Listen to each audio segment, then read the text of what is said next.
episode.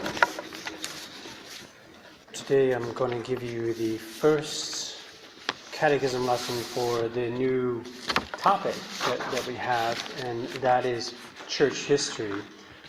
So we're going to go through different episodes from the history of the church for the past 2,000 years in the next several weeks.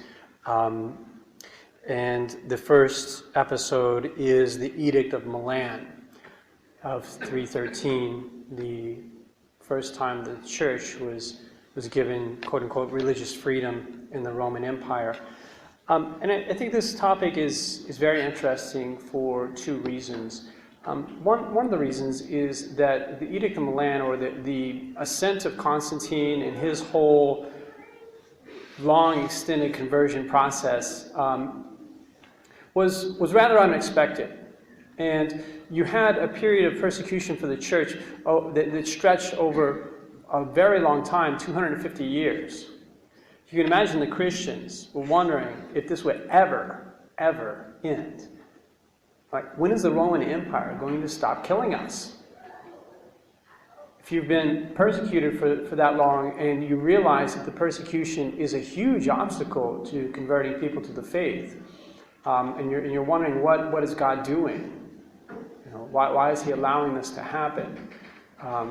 You're not realizing that the blood of the martyrs is the seed of the church, that this is certain preparation for the rising up of the church and the triumph of the church in the centuries of the Middle Ages. You're probably wondering what's going on. At the time of Constantine, it was about 1/8 of the Roman Empire that was Catholic. So, in other words, the church had existed for almost 3 centuries, and up to that time had only been able to gain 1/8 of the population to the Catholic faith. And we know the reason why. If someone was saying, I want to preach Jesus Christ to you, I think you should become a Catholic, He is God, He came, He revealed Himself, His message is true, and the person would be saying, well, aren't you those people who are like getting eaten by lions in the Colosseum and all that, you know, getting beheaded? And, yeah, thanks, but no thanks. Not really interested right now. I mean, it's pretty fascinating what you're telling me, but not really interested. Because persecution is a huge obstacle to conversion. The steeper you make the price that people have to pay to convert to the faith, the less people are going to want to convert. So the conversion of Constantine and the turning around of the empire, from their perspective, was totally unexpected and was an incredible grace for the Catholic Church, and in a sense a reward for the fidelity of so many Christians throughout those 250 years. And it was a way to set a foundation for Christian civilization that would grow up over the next 1,000 years. An incredible historical fact that all Catholics should know. It's on the record books. So that's the first fact, that things can turn around quickly. Catholics living in 312 were not expecting the Edict of Milan of 313, where they would be definitively granted freedom to practice the Catholic religion. They weren't expecting it. All of a sudden it turned around, and then the rest of the church's history was very different. So things can turn around quickly. That's the first lesson. The second thing that I think is interesting is the sociological question, and this is the question of worldviews and the impact that worldviews have on the way laws are framed in society. We're in a very post-Christian age, and if we ask ourselves questions about where do laws come from, why are societies framed the way that they are, where do secular democracies, for instance, come from? The secular democracies of Australia, the United States, Canada, the European nations. These nations wherein the legislators want to promote abortion in the United States, even up some places, some states, even up to the very moment of birth. They want to promote that. They want to promote endless immigration, no borders. They want to promote rights for people to basically behave however they want. Like, there's no limits to the way you want to behave, except the question of harming someone else. Harm, not in the moral sense, because moral harm is no longer recognized, but only in a physical sense. If you harm, you can't harm someone physically. So we pass laws that you can't harm someone physically, but you can do anything else. That the laws are trying really hard to give people as much possibility to do whatever they want, as long as they don't harm someone. Where does this come from? What sort of worldview is behind that? Why, in other words, just to take an example, why would a nation think that abortion is a good thing?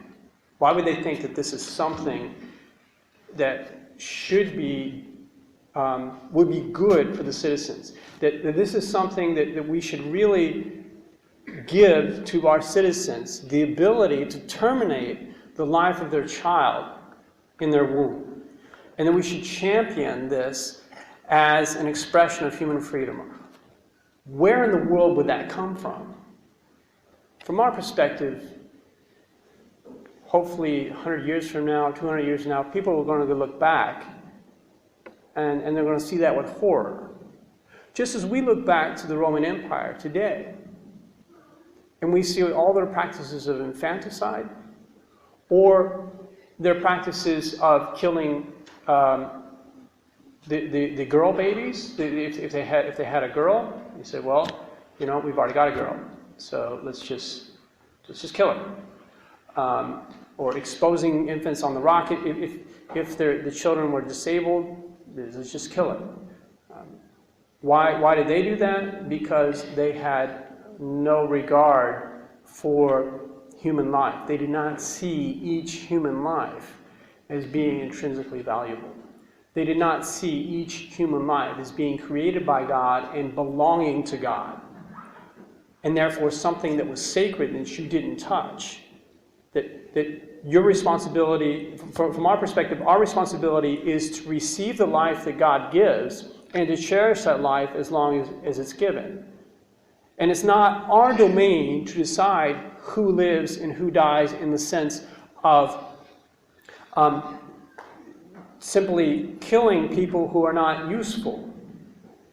If someone breaks the laws of God and becomes a threat to society, it is right to terminate their lives for the common good. So the question of the death penalty is a question of killing the guilty for the common good. But the question of abortion is killing the innocent because they're not going to be useful. That's the way it was in the Roman Empire. That's the sort of mentality that was necessary to cause infanticide. That was the worldview that was necessary to cause infanticide in the Roman Empire. When we come to our current day, why do people believe that abortion is a good? Because they believe in the supremacy of the human will. That whatever you want as an individual human being, you have a right to fulfill. And nothing should stop you from doing what you want. And so, if you do not want to carry this child to term and raise this child, then you have a right to eliminate that child. Because there is no God. And because there's no God, all right, because there's no supreme being above us, then all there is just human beings, and human beings are supreme. If human beings are supreme, then they have the right to decide to do whatever they want. They are effectively our gods. And so we have to give them the right to choose as many things as possible. Whatever their will decides must be taken as a divine decree as far as possible. Even if they want to just decide to change their gender, or they want to decide to engage in any manner of sexual behavior, or they want to marry whoever they want, or they want to terminate the child in the womb, or they want to smoke marijuana. We're going to legalize absolutely everything that people want to do, as long as it doesn't radically disrupt the order of society by causing physical violence. That's the sort of worldview that's behind our modern society. And what we see with the Edict of Milan, believe it or not, this does get back to the Edict of Milan. What we see with the Edict of Milan is the first time when Christianity has a say about how society should be run and the laws that should be passed in order to lead the citizens to happiness, in order to serve the good of the citizens. Because that's what every legislator pretends to do. They pretend to serve the happiness of society. And the modern legislators are all going to, the politicians are all going to get up and they're going to say, I know what's going to make you happy. I know what laws we should pass in order to make you happy. And so if you vote for me and you put me in the parliament, then I'm going to serve your interest. And you can expect laws to come forth that will give you a very happy life. What we believe as Catholics is that the Catholic Church alone has the proper understanding of what human beings are, and therefore alone has the proper understanding of what makes human beings happy. And that the laws do not need to be passed according to what people want, or the following of whatever passion or emotion that may be striking them at the moment. That's not what we need to give to people, but we need to give to them the laws that correspond to their natures created by God. God has created their nature in a certain way, and if they follow the way that God has created their nature, they will be happy. Just like if you use anything that's man-made, if you go to use your car, if you use it according to the manual, things will work well. If you go against the manual, you say, I've got freedom, so I'm going to use this however I want, I'm going to use it to drive it off cliffs and things like that, because I just like doing that, then it's going to break. It's the same with our human nature. If we just take our human nature and we say, I'm going to use it however I want, I'm going to create my own gender. Forget male and female, I'm just going to create another gender, or I'm going to suppress the very life in my womb, then things break in a major way. Very many physical diseases come from things like abortion, and also psychological problems, because people are tampering with their own human nature. So let's just give some examples. Constantine was not a model Christian. He was very much a product of his age. So he was very slowly coming to Catholicism. He was a syncretist. What that means is that he kind of believed in both paganism and Catholicism. He believed that, well, there's certain gods who are over certain nations, and those gods have power. And if you serve those gods and you appease those gods, good things happen to you. So the way Constantine blended this with Catholicism is that he somehow thought that our Lord was like the God over the Roman Empire. So Constantine believed that there was a sun god, Sol. Sol is the Latin word for sun. So he thought that Sol was somehow the god that had the power, and that if he served Sol, then good things would happen for his empire. Then he had that vision, I think the vision that we are all familiar with, where he is fighting Maxentius. Is this other Roman Caesar, right? Because the empire was split into an east and a west, and you had an Augustus and a Caesar for the west, and an Augustus and a Caesar for the east. So the Augustus was the top dog, and the Caesar was like his subordinate, his number one subordinate, to be running the empire. So it was just down to Maxentius and Constantine, I believe, in the west. And when Constantine was wondering what he should do, he had this vision where he saw the Chi-Rho. The Chi-Rho. Chi and Rho are two Greek letters. And they're the first letters of Christus in Greek, which means the anointed, which is Christ. All right. So we've all seen this symbol. I don't think it's on our altar anywhere, but you see it everywhere in Christian symbolism, where you've got the X and then you've got like a P above it. So he saw that. And he saw that he heard the voice saying, "In this sign you will conquer." So he had that put on the Roman insignia when they would go out to battle the Chi-Rho. He took that out to battle. He won, and he believed that, well, Jesus Christ, who is like soul, has gained me this great victory, and if I serve him, then in fact I will have great success in my running of the empire. So he tried to gain a certain middle ground, to achieve a certain middle ground between paganism and Catholicism. The Edict of Milan, the famous Edict of Milan of 313, is not something that made Christianity the state religion. That's something we have to understand clearly. It did not make Christianity the state religion. That didn't happen until 395. What it did was it gave Catholics freedom of worship, so they were not to be persecuted for being Catholic. They were not to be put to death for the fact that they were practicing this religion. In the past, this religion was seen as being against Rome because the Christians refused to sacrifice to the gods. And if you think that sacrificing to the gods is what counts for the success of the empire, and someone refuses to sacrifice to the gods, then they're going to be against the empire. So that's why the Romans saw the Christians as a threat. These are people who will not sacrifice to the gods. But we've got to sacrifice to the gods in order to have success in our empire. So these citizens are against our empire, and we have to eliminate them. So they will kill them.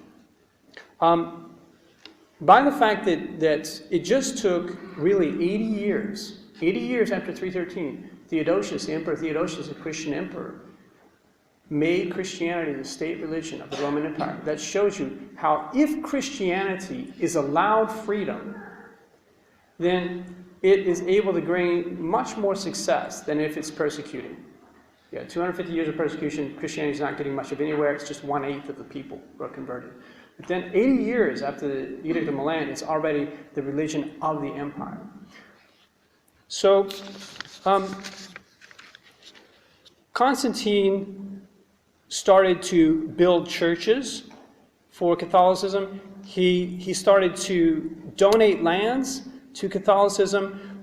He built the churches himself. The church didn't have churches. They didn't know how to build churches. So it was like Constantine was the first architect for the Catholic Church. So he built these basilicas. He modeled them after the palaces of the Roman empires. So Constantine designed St. John Lateran. To this day, you can go to St. John Lateran in Rome. He designed it. And that was the first type of church that Catholics had, the basilica. It's like a royal house. It was only later on the church developed her own architecture, like the Romanesque or the Gothic architecture, where you have built churches in the form of a cross. Then some other things that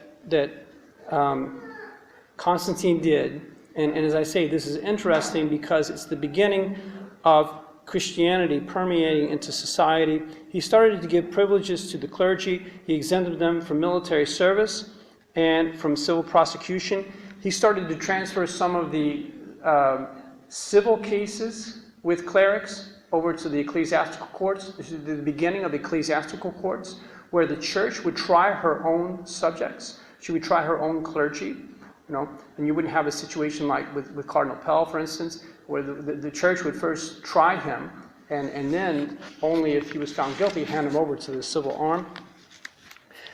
You started to see this relaxation of laws with regards to slaves, that Constantine passed laws wherein slaves could be freed by their owners in the church. They could come to the church, and the priest could enact the freeing of the slave. He would have the legal authority to free the slave. So this shows at the very beginning that the church was not an advocate of slavery. It was a strictly civil ceremony. And the priests themselves, if they had slaves, they didn't even need an illegal formality. They could just say, "You're free," and just let them go. In 333, the ecclesiastical tribunal is placed on the same level as the civil court. The testimony of the bishop was given an incredible weight, almost to the level of proof. If the bishop said it was true, then it was taken to be true. They could transfer any case to the ecclesiastical court, and the decision of the bishop could not be appealed. Even more interesting in my mind are the laws that relate to morality. If we think today that we have a more enlightened civilization, that's the impression that people have. Yes. Well, it's wrong because we're actually going back to the pagan times. The legislation that's passed today is going back to the pagan times. Just mention some of these laws that are being passed right after Christianity is starting to have an influence. 319, the prohibition of torture or the murder of a slave. You could murder your slave beforehand without receiving any punishment from the state. You just kill your slaves. 320, the abrogation of laws against celibacy. So the celibacy was forbidden. Also, Sunday was made an obligatory holiday in 320. 325, the children of slaves cannot be sold and so separated from their families. Or if the slaves had children, they could just be taken away from their families. 326, severe penalties for rape. Whereas before you could get off very easily for that crime. Fornication, prohibited by the state in 326. Severe penalties for cohabitation. Even if you cohabitated with someone, you would have severe penalties if you're caught cohabiting. No more prostitution ends. Those were abolished. 329, adultery, forbidden by the state. Punishments for adultery. So these things are sort of unthinkable today. I mean, the fact that we have a law against adultery or even a law against cohabitation is absolutely and utterly unthinkable today, because in the name of human freedom. So, but we have the data. One thing that we have as an advantage as Catholics is we actually have written on the historical books what happened and what went down and what effects it had on society. So we don't have to sort of appeal to some ideal situation that has never happened. We can say, well, look, our spirit, our worldview has been incarnated into society, and these are the good effects that it had on people. And all you have to do in order to bring those good effects to the current day is just do the same thing. Have that same worldview, pass those same laws, and you will get the same effects. Whereas if you continue with the laws as they're going, with this rampant immorality, then what happened in the Roman Empire will happen today. So this should be something that we should know and use in order to have the conviction that the Catholic worldview does bring good effects for society.